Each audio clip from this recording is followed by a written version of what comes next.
Continuando nossas aulas de matemática discreta, vimos na aula passada a distributividade de quantificadores. Vimos que o E funciona bem com o para todo, tá? Ou seja, para todo x do domínio P de x e Q de x equivale logicamente a para todo x, P de x e para todo x, Q de x. E vimos também que existe um x pertencente ao domínio P de x ou Q de x, tá?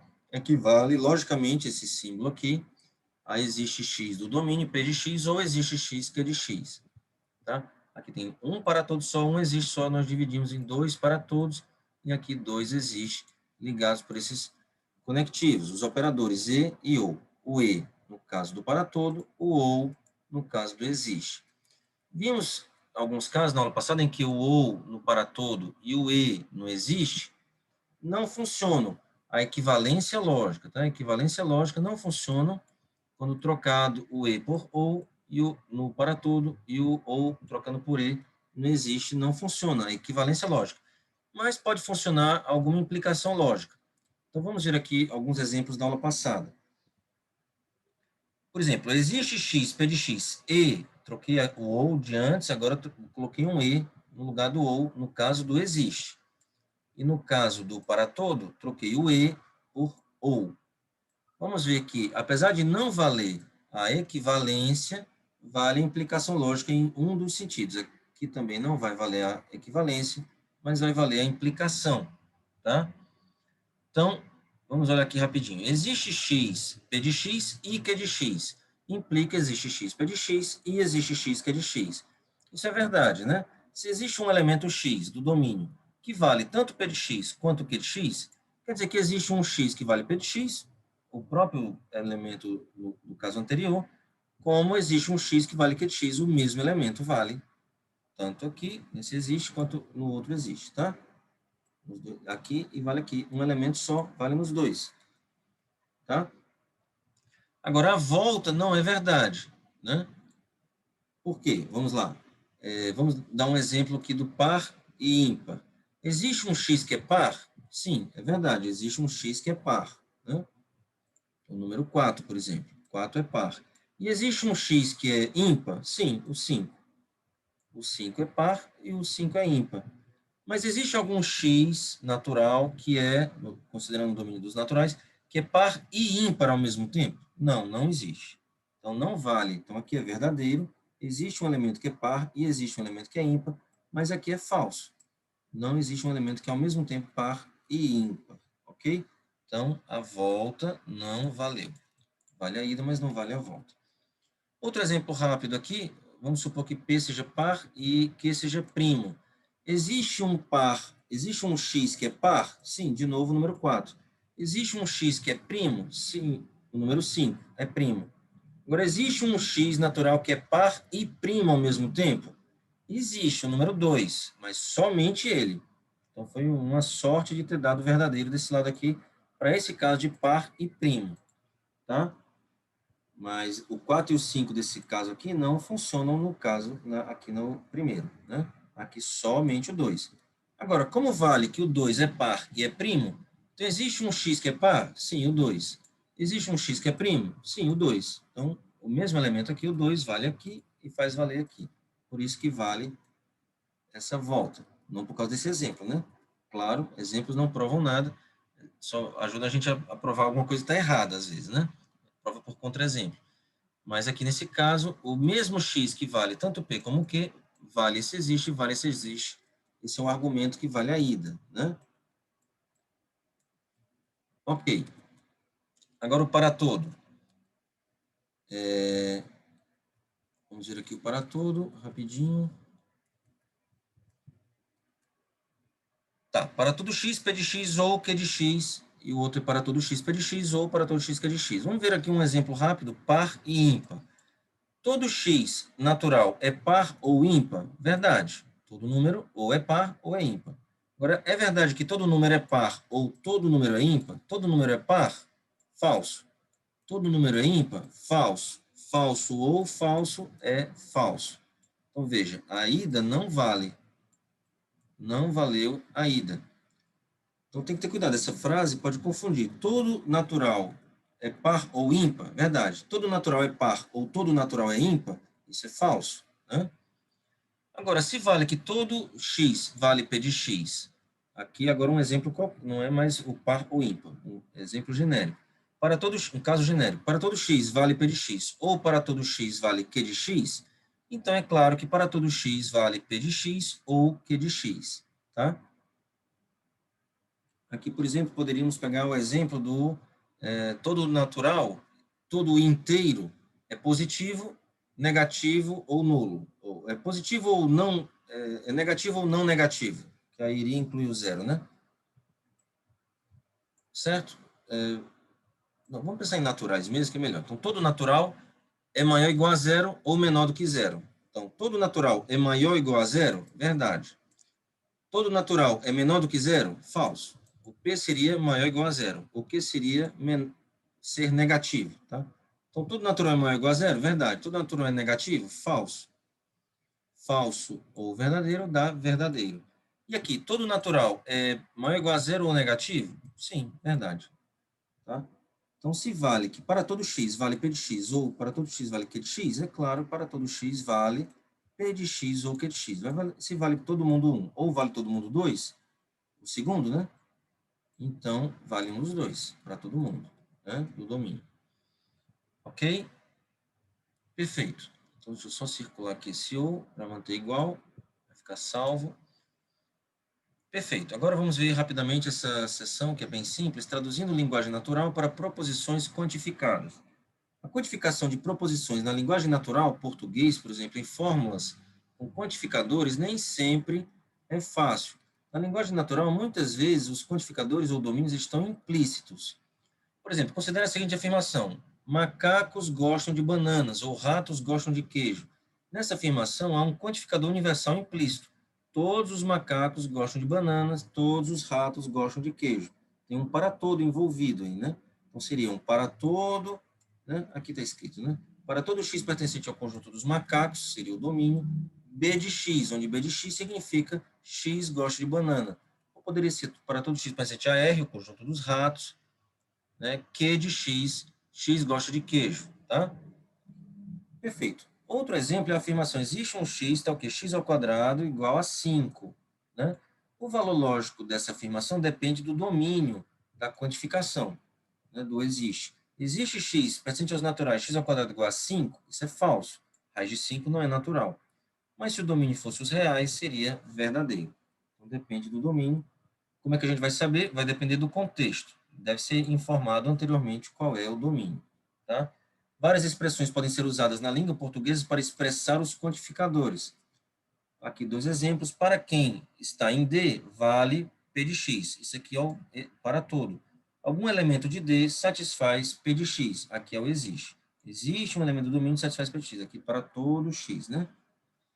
O primeiro. Há também muitas expressões para negação dos quantificadores. Por exemplo, nenhum x em D satisfaz P de x. O que quer dizer isso? Quer dizer que não existe um x P de x, que é a mesma coisa que para todo x, não P de x, né? Então, o existe, o não existe, a gente viu que é a mesma coisa que para todo não, né? Tá? Perfeito. Na linguagem natural, muitas vezes o quantificador está no meio ou no fim da sentença. Aqui, P de x vale para todo x em D. Isso quer dizer que para todo x, P de x. O modo correto de escrever é esse. Mas a gente pode falar em linguagem natural desse modo aqui, sem problemas. Tá? P de x é verdade para algum x em D. Ou seja, existe um x tal que P de x. Essa frase aqui em linguagem natural. Tá? Tudo bem, vamos ver alguns exercícios aqui rapidamente. Escreva as afirmações abaixo em forma simbólica, definindo os predicados e os domínios dos quantificadores. Todo triângulo equilátero é equiângulo. O que é equiângulo? Aqui nesse contexto não é muito importante saber, poderia nem mesmo saber, cria um predicado para ele e pronto. Mas aqui, no caso de geometria, tem um triângulo com todos os ângulos iguais, né? Certo.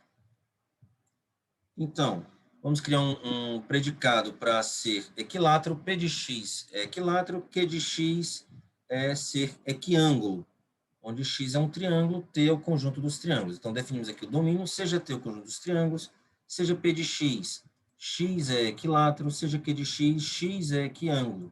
Então, para todo X pertencente ao conjunto dos triângulos, P de X implica Q de X, né? Tá? Outro jeito de escrever seria mudando o domínio, criando o conjunto dos triângulos equiláteros para todo triângulo equilátero, para todo X do conjunto dos triângulos equiláteros, ele é equiângulo. Poderia ser também, os dois modos estão corretos. Tá? Outro exemplo, alguém é perfeito. Alguém é perfeito? Como é que escreveria isso? Teria que definir o domínio. Existe X do conjunto dos seres humanos que é perfeito, P de X.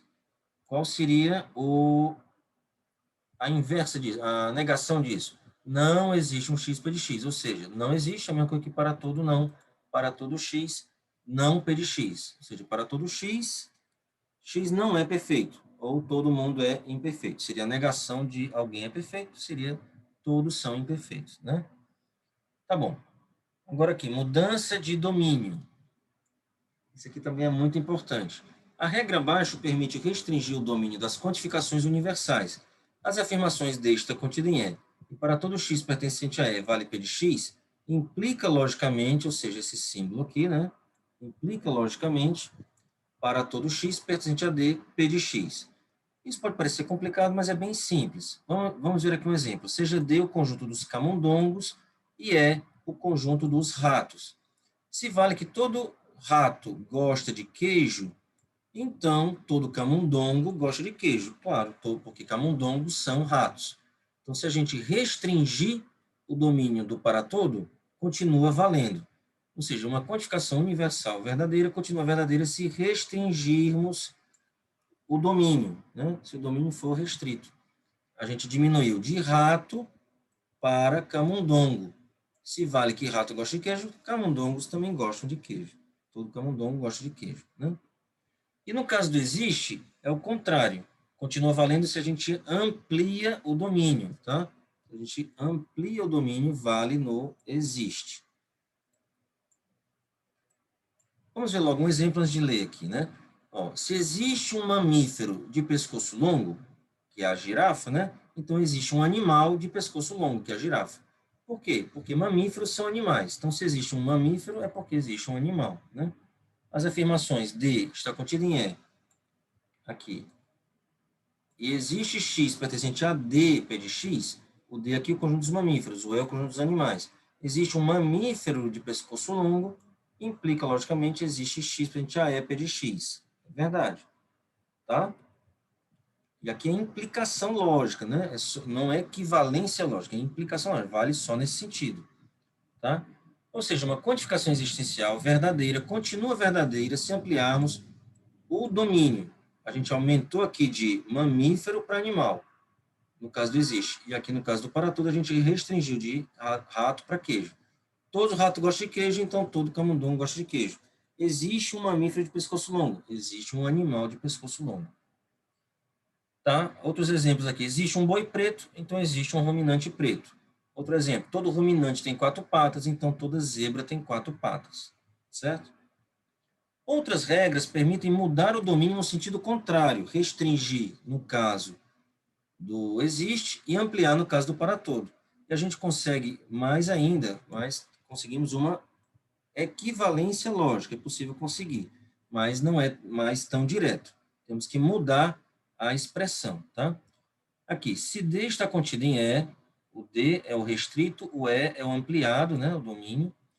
Se vale que para todo x pertencente a D, o restrito, vale P de x, isso é logicamente equivalente a, para todo x pertencente a E, que é o ampliado aqui nos dois casos, x pertence a D, então P de x. Certo? Aqui, por exemplo, no caso dos camundongos e dos ratos, se vale que para todo camundongo, não, perdão, rato não, rato e animal, se vale que todo rato gosta de queijo, então para todo animal, se for rato, então gosta de queijo. É se então, né, que esse condicional aqui, tá? Para todo animal, se for rato, então gosta de queijo, tá? E no caso aqui do existe, né? No caso aqui do existe, D está contido em E, vamos pensar D sendo mamíferos, E sendo animais. Existe um mamífero, né, de pescoço longo. Isso é logicamente, existe um animal que é mamífero e tem pescoço longo, né? Se existe um mamífero de pescoço longo, quer dizer que existe um animal que é ao mesmo tempo mamífero e de pescoço longo. Aqui não é implicação, aqui é um E, tá? Isso é verdade. Tudo bem? Então, aqui a gente obtém a equivalência lógica. Aqui, sem mudar a frase nenhuma, a expressão nenhuma, continuando igual, vale só se a gente restringe no para todo e se amplia no existe, tá? Mas para equivalência lógica, nós podemos fazer assim, bota um se então aqui, um condicional, e bota um e, pronto. Sempre vai valer se fizermos isso, tá? Ok, então tenho aqui alguns exemplos, por exemplo, papagaio. Todo papagaio tem um bico. Então, todo animal, se for papagaio, tem um bico. E, além disso, existe um papagaio amarelo. Existe um animal que é papagaio e é amarelo, tá? Então, para todo, tem que ter um se, então, né? Para todo animal, se for papagaio, tem bico.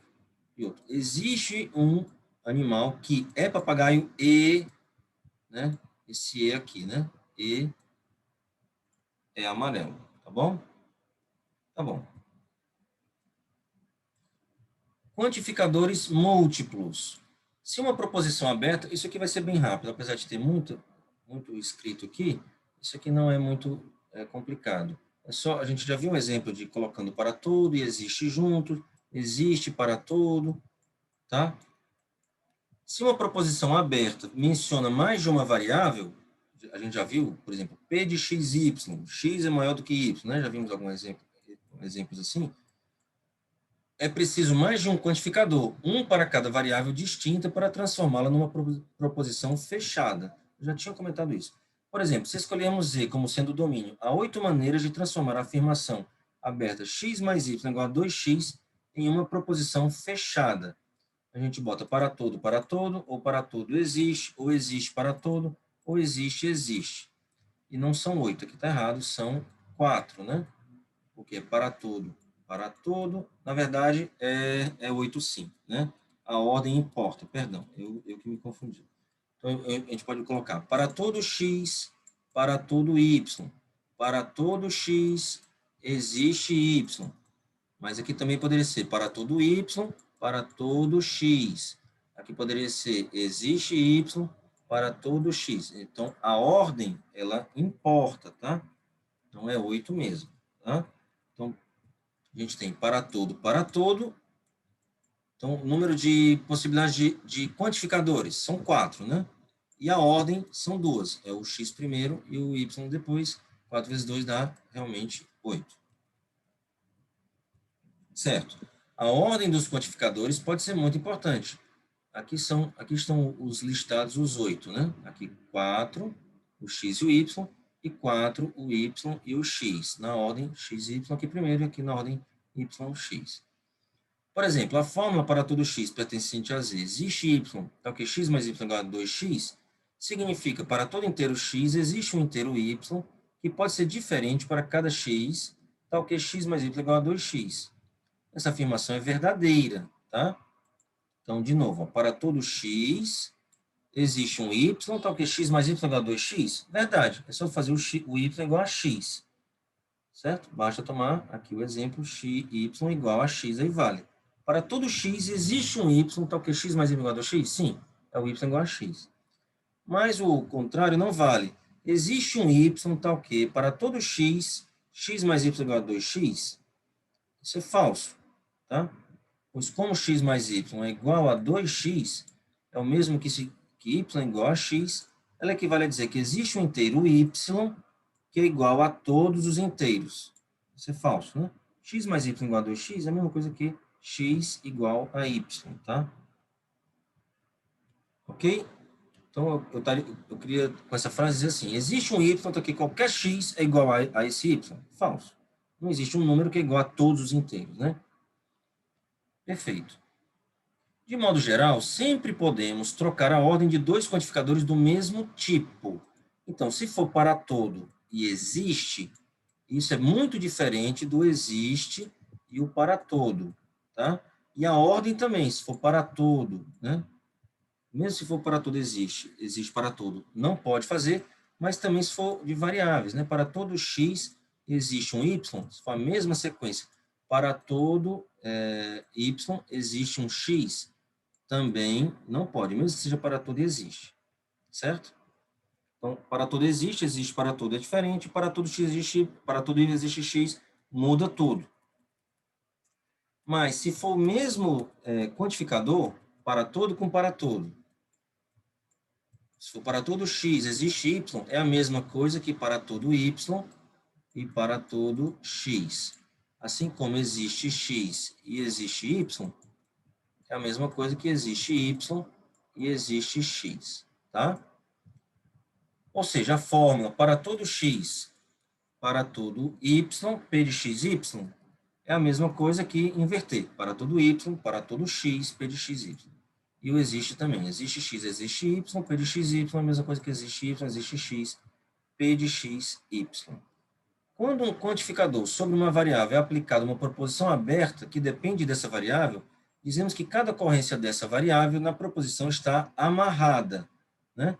Então, quando aparece lá um para todo x, quer dizer que o x está amarrado. Não é mais uma variável livre, que a gente chama, né? Foi amarrado por aquele quantificador. Esse para todo x amarrou esse x, ele não está mais livre. As demais variáveis que não estão quantificadas, elas são variáveis livres. Por exemplo, na seguinte fórmula, para todo x pertencente a R, x ao quadrado mais x menos y é maior que z sobre x mais y. O para todo está relacionado ao x, então o x está amarrado. E quem é que está livre aqui? O y e o z. Falta quantificar no y e quantificar no z. O que é quantificar? Colocar um para todo, um existe, né? Tá? Ou seja, de novo, o x está amarrado e o y e o z são variáveis livres aí. Deixa eu só apagar isso aqui que eu já fiz. Perfeito. Enquanto houver variáveis livres, aqui em azul agora, tá? Enquanto houver variáveis livres, ou seja, variáveis não quantificadas, sem para todo e existe para ela, a fórmula continua sendo uma proposição aberta. Não dá para descobrir o seu valor verdadeiro ou falso.